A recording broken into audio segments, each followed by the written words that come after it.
Hello YouTube and welcome back to the channel. My name is Straw Hat Lucas, captain of the Eternal to Dawn, and today I am joined by my lovely co-host, Josh. Tell him who you is.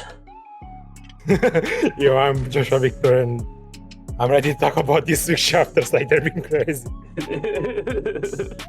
I know, man. Things have gotten spicy, not just for Gachiakuta, but we got some spicy stuff from Dandadan this week.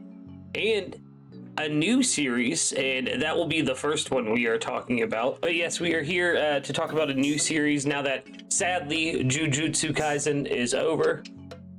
A great loss to the community. Sad. Yeah, it is. But we're talking about Galaxias now. For the audience who doesn't know, Josh, how would you describe Galaxias to someone you're trying to get to read it? A spiritual successor of One Piece. Something like that. Yeah, see, I would agree. Josh had told me for like a month and a half now to read Galaxias, and he kept telling me how much it was like One Piece. And I won't lie, I was like, every time someone compares something to One Piece for me, brother, it's never like One Piece. But that said, 8 chapters in, Galaxias is a lot like One Piece. Yeah, it has a very strong sense of adventure, same as One Piece. Exactly. If you're watching the video right now, you know, you watching our discussions as you have been the past few weeks. Same thing as with Ultimate Exorcist Kyoshi, we will be talking light spoilers for this series, but I suggest sticking around. We're only 8 chapters in, and yeah, if you like One Piece especially, listen to what we have to say about it, see if you want to read it for yourself. Yeah, one thing I do want to talk about is, as you'd said with the whole like One Piece aspect of it, the world, even though we've only seen about 3 locations in the series so far, the world seems full, like very well lived in. Yeah, and even more with things have been hinted that the world is way bigger than we even think. Exactly, yeah, they were talking because in the current storyline, Geo and who is the female protagonist, and then Nereid is how I've been saying it. Nereid is how you're saying it. Yeah. Nereid. Yeah. They're arguing. You know, do we go to the mountains or the ocean? And I have to say, Nereid, however you want to say it. one of the most Luffy coded protagonists I've met in a shonen for a long time. Just the way he does it, the bug obsession, it has been cracking me up. Like, because Geo was like, let's go to the mountains. And he's like, but the bugs in the mountains taste terrible. And she's like, why would we eat bugs? Like, I'm like, yes, this is quality shonen content. Yeah, it's perfect. And also the advantage of having 2 protagonists so far. Yeah. They have a perfect, perfect dynamic. Yeah, perfect dynamic, yes. I would have to agree. What do you think of the power system? Let's talk about that a little bit. The dragon folk is what they are? Yeah, bro, I love it. And also every panel when Nera uses his power, I just I'm amazed by it. Yeah. It's how he's drowned. Exactly. It's really, really, really well done. No, yeah. My favorite aspect about the power system so far, before we dive into talking about the actual chapter this week, has been the like unique differences between each one. Like the first one we saw, he was a scale dragon, so he could create scales on people. He could cause growth, whether it be their bones or things like that. Then obviously we saw. The first dragon was the Centipede Dragon by Geo's yeah, you're right. Yeah, Geo's father, yeah. But yeah, and then we saw the Scale Dragon. Yeah. And then we saw the dragon that was there one that they fought right when they got to town? Oh yeah, well yeah, the kangaroo granny was awesome. Guys, chat, audience, whatever. This old lady, her whole power system is basically, I have pockets that can fit all kinds of stuff in it, and also I can store things in it, like muscle mass. Like that was insane. It's basically a bulk up. Like when she did the big ass hand thing and was like fighting him with it, that was crazy, man. That was probably one of my favorite moments in these first few chapters of the series. Yeah, also the fact that Nereid started copying her, made a mace out of his tail. Like, I love that so much. How he uses his power. Yeah, and this kind of segues us perfectly into the chapter, because last chapter, chapter 7, right? We found out from that Schmidt guy that has the it's a transformation dragon, right? He can create illusions and stuff. Yeah, Magina dragon. Like he can shape-shift. Yeah. But he said the wave dragon is here. So yeah. Is that Narrate, whatever his name is that his dragon? Yeah, most likely. The wave dragon. Yeah, what do you think it is? Exactly. Like I think I don't think it's straight up wave power or something like that. It has to be more how do I say it? Like he's causing waves and things like that. He's a force of nature.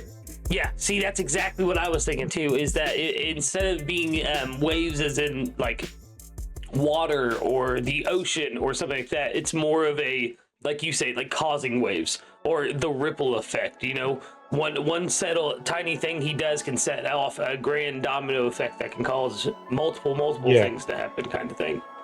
Yeah, so we're both on the same page there. That's crazy. That's one of my favorite things that has happened, Josh, since we've started doing these past few weeks, is that, you know, because we get to talk so much more about these weekly reads that we do together. It's I've noticed we come to a lot of the same conclusions, and that makes me happy. Yeah. So the chapter this week starts out with Geo and Nerid being imprisoned by the townsfolk, and this town is. So this is just to explain for the audience real quick. There's this concept of dragon knights in this world, and dragon knights rule over territories in this specific country that the story is taking place in. But other dragon knights can come to their territory and fight them for it and overtake their land, and that is the setup to the current arc of Galaxias. Just outside of the town that they're in currently, Geo and Nerid had met. What was his name? It was Reno. Reno was a fallen dragon knight this was his territory, so they've gone inside and are trying to get it back for him. Now, once they mentioned his name, the townsfolk turned on him, and that is what led us to this week's chapter, where Geo and Nerid are imprisoned and trying to convince the townsfolk to let them go. And yeah, you see the perfect the comedy and the dynamic between the two characters. Exactly. Perfect. Yeah. The stuffed animal that they show of Geo's is I need it. I don't know what it is. It's a very ugly man-like looking thing, but I need it. I think it's a bird. That's a bird no. to you? No, it's not. It's a man. Like, yeah, it's the lips. In the jaw, like it looks like it's one of those like mogging memes from the internet, like. Yeah. But yeah, the humor started right out the gate for this chapter, and you know, I said this to you yesterday when I was kind of reading through these first chapters in the server, is that the mangaka's use of reactions as comedy is just perfect. Yeah, exactly. Like I don't trust you too. Of course, we'd lock up shady strangers, and Naher is just like, yep, he's got a point.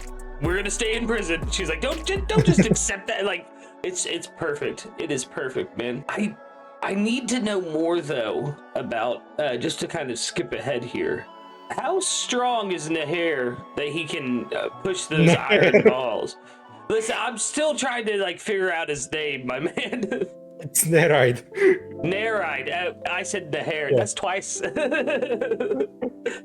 But how strong is he that like it wasn't like he walked up and put down some strength, and like he casually walked up like he was drawing the curtains at his grandma's house so he could let in some sunlight for her. Yeah. Rip those bars out of the ceiling. Yeah, you see Gio's reaction. That isn't an adventurer. Yeah. Isn't the spirit of an adventurer. Yeah, this is my unpredictable adventure at the beginning of the page. This is not an adventure at the bottom of the page. So what do you think it is that, like, why do you think the townsfolk are upset about Reno? Do you think it's because he lost the fight? I don't know. It has to be more than that. See, that's... But also, yeah, he left them with that passer. Yeah, exactly. Because at current in the story, There's what, 3 dragons that we know of in this town? There's Chalk, the one that can do the, I just saw his powers and now I'm blanking on it. That he turns people to stone. Yeah. The coral dragon. Yeah, the coral dragon. And then we have the, what is it? I'm going to butcher this and you're going to laugh. Magina? Is that what the Magina dragon? No, wait, I think it's Magina. Magina? You guys can see my confusion. I'll spell it on the screen during the editing process so you guys can see why I called it what I did.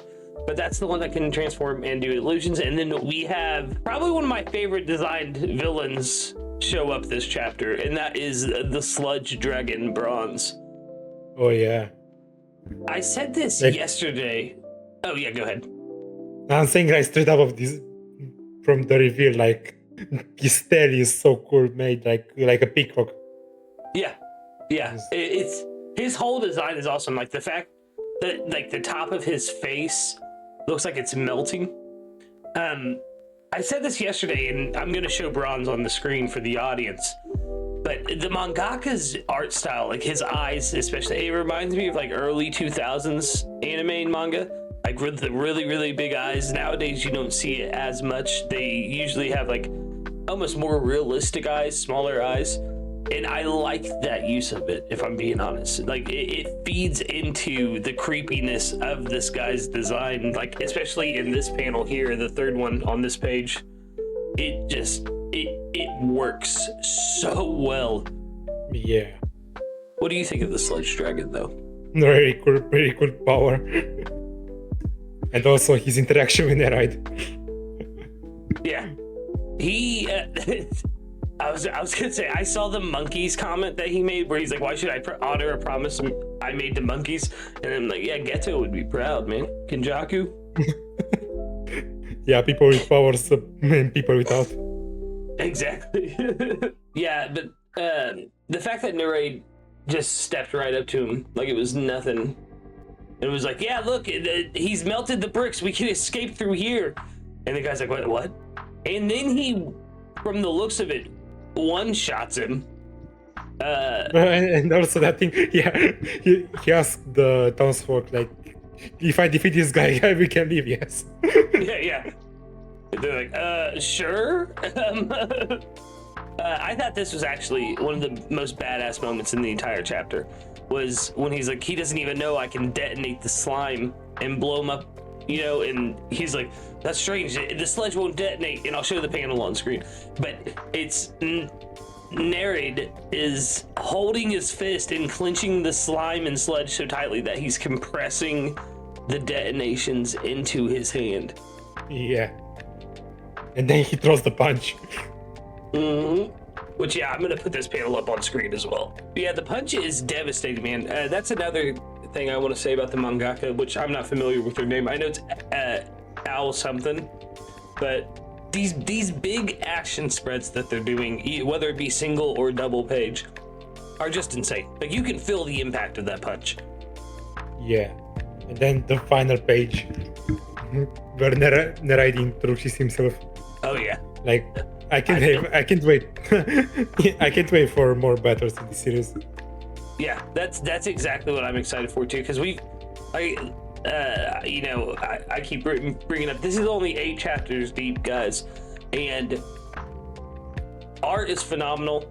Like I said about the spreads, that you could feel every impact. But yeah, Josh, you hit the nail on the head. I'm more excited for the battles in this series than a lot of the series that I'm reading right now, and I can tell that it's only just beginning. Yeah, we barely just touched the tip with the battle with the kangaroo granny, and see what can Dragonfolk do. Exactly. Yeah, and I think that kangaroo granny may end up becoming like a mentor to Nerade, because he seemed to really want to fight and learn from her. And I love the shonen trope of old person, whether it be a old man like Master Roshi or something like that, or an old woman takes in the protagonist to teach them how to fight. Like, that's one of my favorite tropes in any shonen series, and I'm really hoping Kangaroo Granny is that for Nerade. Yeah, that would be great. Okay, I think it is time now then to move on to the spiciness that was Ultimate Exorcist Kyoshi this week. Oh yeah. So we got to the final obstacle, and both you and I said, it's gonna be a tournament, and we were kind of right. It's a tournament, but they have to fight just 3 people, and it's groups of 3, I think. I'm looking at the chapter, I can look. Oh, groups of 4 versus 1. Yeah, 4v1s. Yeah, it's not a tournament, it's a raid boss. Yeah, it's a raid boss, exactly. But we got some cool Grand Crosses with Toji Shuten, which I know you said, like, this guy's gonna be a badass, and I have to agree. Like, you can just, if their name's Toji, you can expect him to be a badass at this point. Yeah, he quickly becoming one of my favorite characters in the series. 1 chapter is all it took, too. That's crazy. The only one we didn't see a lot from is Yoko Ono, which cracked me up. I love a good Yoko Uno joke. We didn't see a lot from her this chapter, so I'm hoping we get to see more from her battles next chapter. Yeah. But I think the most important is who we met. The commander of the Deep Green Knights, Senpai Yana, who was Kyoshi and Mr. Tosuke's opponent in this battle. Ooh, I just realized too, we didn't see much of Hitsugi's fight either yet. Yeah, because he didn't fight yet. Mm-hmm. Like, yeah, we have Hitsugi and the other girl, I can't remember her name, and in the fight with Toji. Yeah. And from the second fight, it's only Hitsugi's workmate. Mm-hmm. Other than that, we don't know none of the characters. I'll put up old girl's name on screen because I also cannot remember it at the moment. But I've got to show this panel of her bringing down the leg on Toji and him stopping it with 1 finger. It looks so much like the Doflamingo and Luffy standing over Law panel. Am I crazy? Do you see what I'm seeing? Kind of. Kind of, you say. But yeah, then we get to, after the setup for that fight, we get to Kyoshi and Tosuke fighting Mr. Yana, and he has already taken out, it looks like, both of the other 2 combatants that were fighting him. And first to step up is Tosuke, who pulls out an insane sword. Like, when I saw that pentagram sword, I got such Kuwabara from Yu Yu Hakusho vibes. Oh, yeah. Good shit. And then, of course, the goat of all goats, the best character in all of Ultimate Exorcist Kyoshi, Cook, comes out. Yeah, Cook, coming out to show out against Mr. Yana here. Yeah, and also I'm gonna say that Mr. Yama, his powers are equal, like controlling plants. Controlling plants and making life seem like powerful. Yeah, it's an insane power. I always love plant-based powers, like in anything, comic books or manga.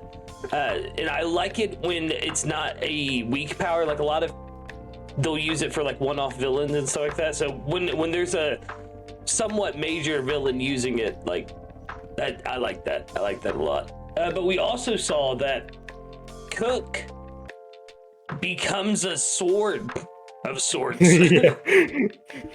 when he goes into obliterator mode, which is just awesome. I need more things from Cook in general. It's Cook. He's Cook. Let's go. But yeah, I love seeing how strong it feels like from the beginning of this exam to now. Tosuke has changed completely as a person, and it's only been like 4 chapters. Which goes to show the mangaka's writing is just spot on, because he started out very weak and very like scared, but he stood on all 10 toes for Yana. And then we get that moment where Yana's like, "You pass," and it was a trick. He blindsides Tosuke, and the son of a bitch steps on Cook. I'm not gonna lie, I thought Cook was dead. I was scared. Yeah, Cook is not dead. He can never die. Never die. Because he lives in our hearts. It's just like Sniper Island. Yeah. And then Kyoshi steps in. Yeah, and then Kyoshi steps in. Well, he gets Tosuke out of harm's way first. And Cook. And Cook, yeah. But I like that. This was something really cool, actually, is that Tosuke, he wasn't upset that he failed. all he did was cheer Kyoshi on a little bit more. And I love that whole, like, feel good kind of, like, emotions from shonen. Yeah, you don't get it too often, especially with, like, more recent shonens like Demon Slayer and JJK. So it's really nice to see out of this. But yeah, Kyoshi is pissed. Yeah, for the first time, pretty much, like, other than chapter 1. Yeah, other than chapter 1 with the whole demon and getting exorcised by another demon. Well, he didn't even get exorcised. He got, like, unalived by another demon. Yeah, this is the first time we've seen Kyoshi go, like, serious mode. I'm excited for it. Yeah, next chapter is gonna be so good. Watch, next week's gonna be the first break week. Dude's gone 15. I just realized that he's gone 15 chapters in a row without taking a single break. Nice. Yeah, that's some dedicated work. Hey Josh, are you ready to move on from Ultimate Exorcist Kyoshi and talk about the spiciest of spice that was the Gachiakuta chapter this week? Holy shit. One thing I will say right out the gate is I was very happy to see that the information broker kept his word to Rudo and stayed by Ryo's side so he could apologize. Yeah, even past that, he stayed until Aisha could arrive. Yeah. Aisha, by the way, I loved we finally got the explanation for her vital instrument this chapter, which was awesome. Out of all the things that she could have, that was not what I was expecting. Yeah, it's just a cable. Yeah. She literally plugs herself into the wall and uses electricity to heal people because she saw her grandmother, as the chapter explains, but for the audience's sake, because she saw her grandmother defibrillate someone one time when she was a child and was like, that's it, electricity can cure everything. Yeah, it's such a funny backstory. It really is. And like her explaining that she like found the cord and then just plugged it into the wall and shocked herself. This was my favorite panel in the entire chapter, by the way. Ryu being like, look at this volume. The operation was a success. Yeah, it's for you it's really relatable because you have kids. Yeah. Then we get to, though, the offer that the information broker makes to Ryo. Before that, we got a new haircut for Ryo. Yeah. Lovely to see that. Yeah, I like Ryo's new hairstyle. It fits her. Just as crazy as she is. Yeah.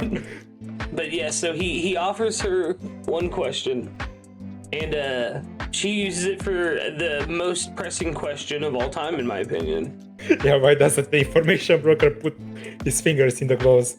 Yeah, why do you not put your fingers in your gloves? Dude, I've got like what a wasted question. I like that he gives. Oh yeah, go ahead. I say out of all of the questions, he has that. He pretty much knows everything about everyone, and he has that. I love that his answer is so like matter of fact. Like just when you're wearing gloves, sometimes you want to pull the fingers off, don't you? Like that's it. That's the whole reason. Like. Yeah, he just likes it that way. But then he asks her straight up, don't you want to know anything about your mother? And this is the second time Ryo's backstory has kind of been hinted at. We know that she was an assassin. Yeah, the third time. Yeah, because inside she was the trash beast. Yeah, she was a hitman. Yeah.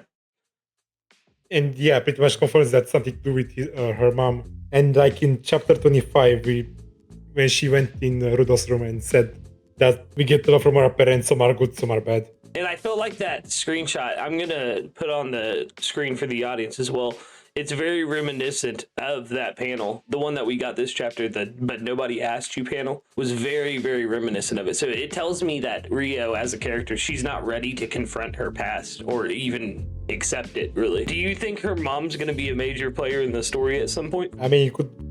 I don't know. I don't think it's going to be that major, but it's going to play into Ryo's character arc.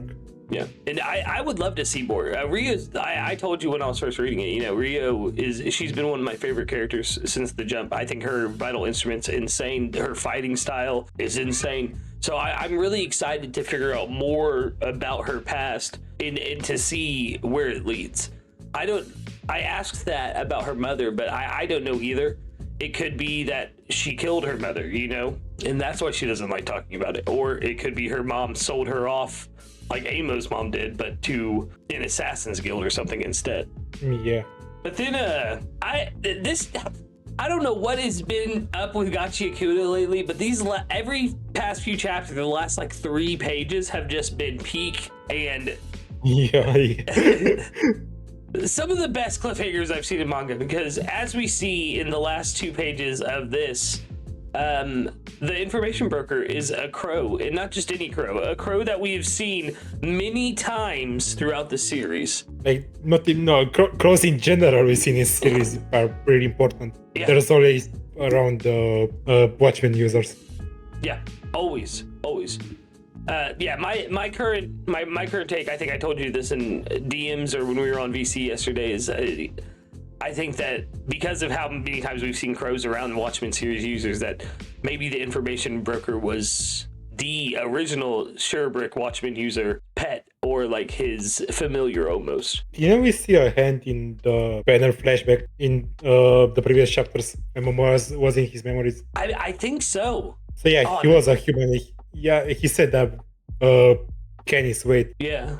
So he was a human.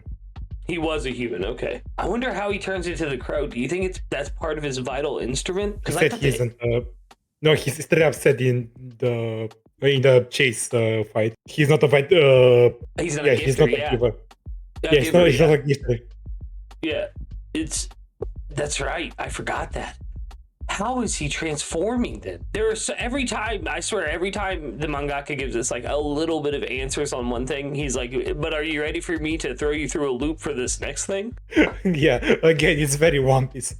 Very, very One Piece. Like, yeah, I've said it every episode, but this whole new generation of mangaka are definitely people who were inspired by Oda Sensei's work and stuff like that. And as a One Piece YouTuber, it's just amazing. I have so many questions about the information broker, and I think that out of every character in the series, besides wanting to see Engine actually fight, this is probably my most wanted thing, is I need to know more about the information broker. And yeah, also the last thing he said, like, I've long forgotten my original form.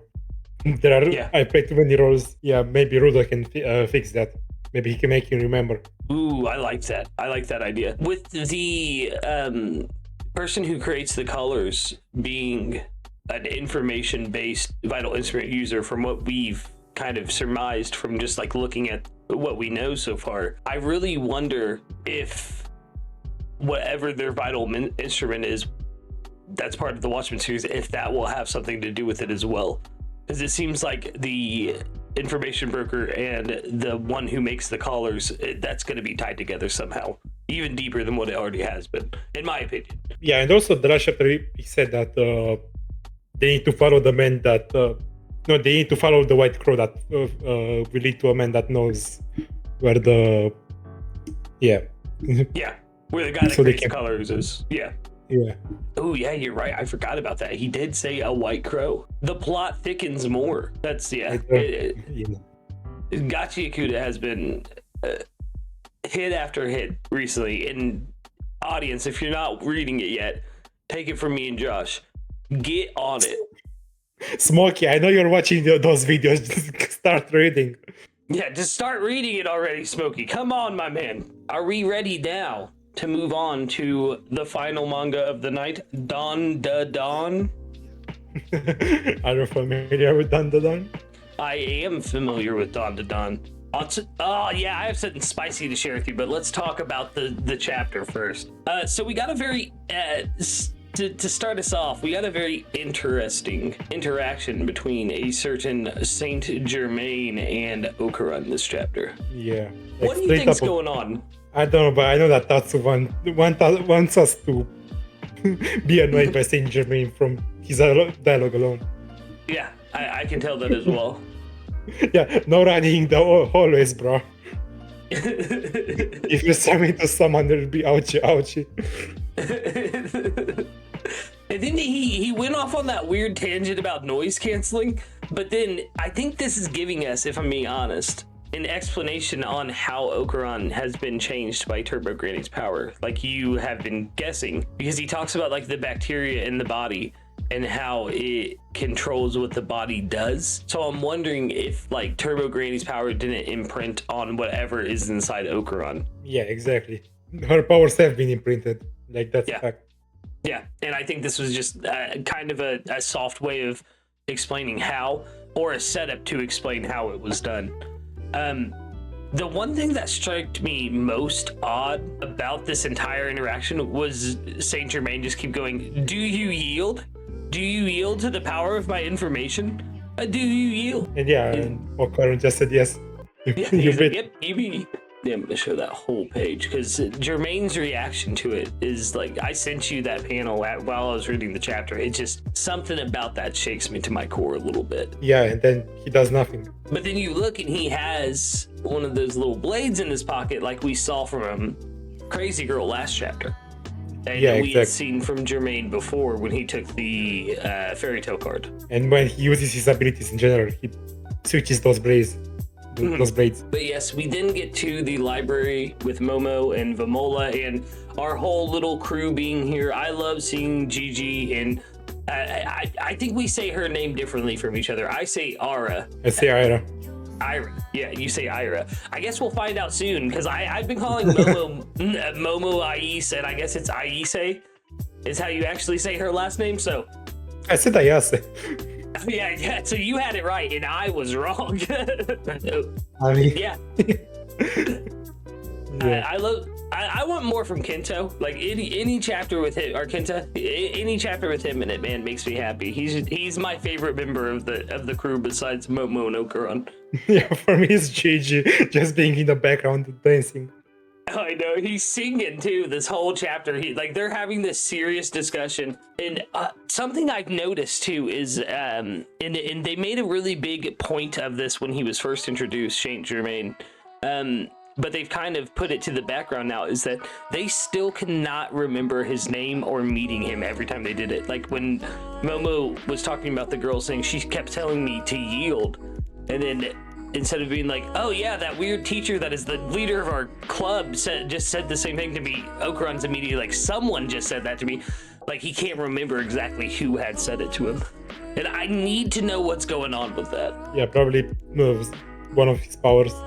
Mm-hmm. Like if he is the Saint Germain from our world, then yeah, the conspiracy and things like that. Like, he's been alive for how many years and gone out of public eye. And goes back every time, once in a while. Yeah, it's almost like in Doctor Who. Oh, what were you gonna say? Go ahead. I think maybe a power, like you can only remember him if you know him from someone else, or from him. I don't know. Or what if it's like Rumpelstiltskin rules, and you only remember him if you know his true name? Yeah, could like that. Yeah. Like, did he present to the power group as Saint Germain? I don't remember. I think he gave him a fake name.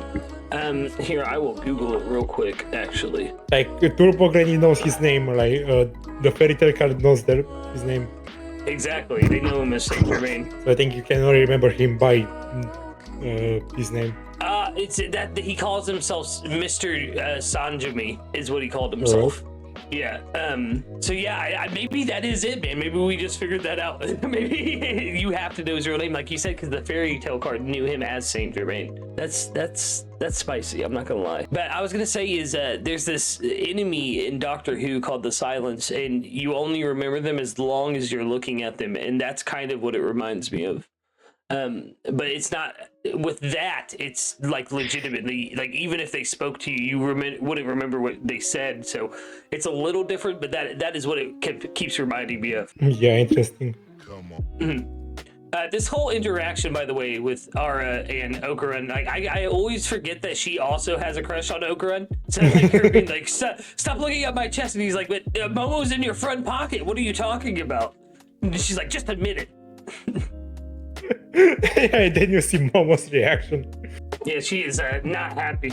I'm still waiting for them to talk about the fact he said that he loved her. He hasn't got to confess his feelings fully yet. Yeah, they said they addressed that. Like they're gonna talk about that after she gets to normal.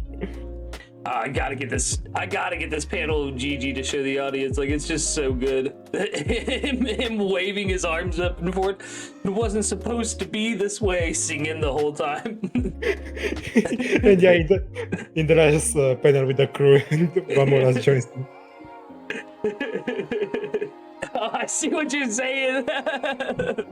Kenta being like, I am attractive. But yeah, if you do not make your... Dandadan did the same thing Gachi did this week, man. With that spicy last panel where he's talking to her from like a storage locker or something like that. He's like, if you do not make your opponent yield first, you cannot still their abilities. And then old girl who was trying to get Momo, because we don't know her name yet. These almost look like the gnome that Momo saw, but the gnome that she saw was more human-like than this. This is like a bunch of like, it almost looks like, have you ever seen Spirited Away? I haven't yet. Yeah. There's these little like soot sprites is what they're called, and they're like just little black balls of dust. That's what these remind me of, except these things are wearing masks. Yeah. And also that confirms that, this new girl is working with Saint Germain. Yeah. And like he said, I granted you power. I'm still wondering if it is the fairy tale card that he granted her. But with all these little things around her, I don't know if that's the case. Yeah. I have something spicy to give you. Any more thoughts on the chapter before I do that? Like, because Saint Germain didn't steal Okran's ability, I think he knows that he doesn't have Turbo powers anymore. Yeah. Yeah, I think that as well. Yeah, that might make him go after the Turbo Granny herself. Yeah, it has to happen. Yeah, and then we get a good Turbo Granny retrieval arc, and she joins forces with Okuran again, maybe to defeat Saint Germain. So that would be a good way to get him his full extent of powers back. If his current powers that we're assuming he has aren't strong enough. Maybe. He won't get his powers back from Turbo Granny. He has to develop his own. I would like that more, actually. And maybe it's like because it's not borrowed, maybe it's a more pure form of the power. Yeah, and also gonna see Okuran and Saint Germain use the same powers to fight each other. I would like that. Do you think Saint Germain will be the final villain of the series, or do you think this is like a big bad, just like a big bad kind of thing, and then we'll get a bigger one? We don't know anyone else who could be. Yeah, this is true. And we haven't had any setup for... And he's the one that mentioned Dandadan by name. So like, oh yeah. Spicy things. But I told you last night, I messaged you randomly in the middle of the night last night and said, I think I figured out what Dandadan is. Yeah, what?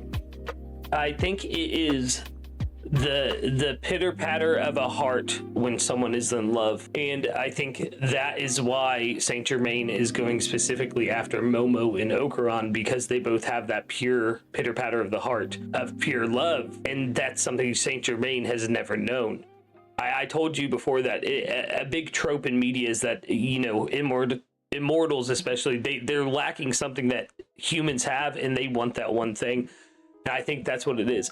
Two hearts that beat in unison, and I think Momo and Okuran have it. And with the romance being such an integral part of Dandadan, it just makes sense to me that would be like a big, I don't want to say end of series because I want Dandadan to go forever, but like that would be a big final threat for them, as if somebody's threatening to take away that love that they've found. And that goes back to Breiko Kashima and the reason why she stopped attacking Momo. Exactly. And went into the world to find love again. Exactly. I think it's gonna be something similar with Saint. Like, I don't think Saint Germain is after Momo and Okuran because of their love, but he's gonna realize something after seeing them. Yeah. Being in love. Like, something like having flashbacks to his first love or something. Ooh, I would like that, actually. That'd be a really good emotional story, because something that Tatsu does, and I said this in my rambling addiction on Dandadan, is, I know you've read Demon Slayer. Like, Demon Slayer tried to do this thing where every time a demon was dying, they'd give you like half a chapter of like really sad backstory. And it never hit for me. There was never once I watched one of those demons' backstories and was like, oh yeah, I feel sad for that demon now. But Tatsu does the same thing with a lot of the yokai, but he nails it. He knocks it out of the park. Like with Silky, that was like 4 or 5 pages, and that had me bawling like a baby. So I think whatever he gives us for Saint Germain, I think it'll be really well done, and I think you're right. It'll be something similar like that. Like once he sees them, maybe. Yeah, even bro, you say that even in Reiko Kashima, we got like 1 page of her backstory, and that was enough. That was enough. Yeah, Dandadan is peak. Two, before we closed it out today, what did you think of the first episode of the anime? It's so good. Like, I want to see more. I want more.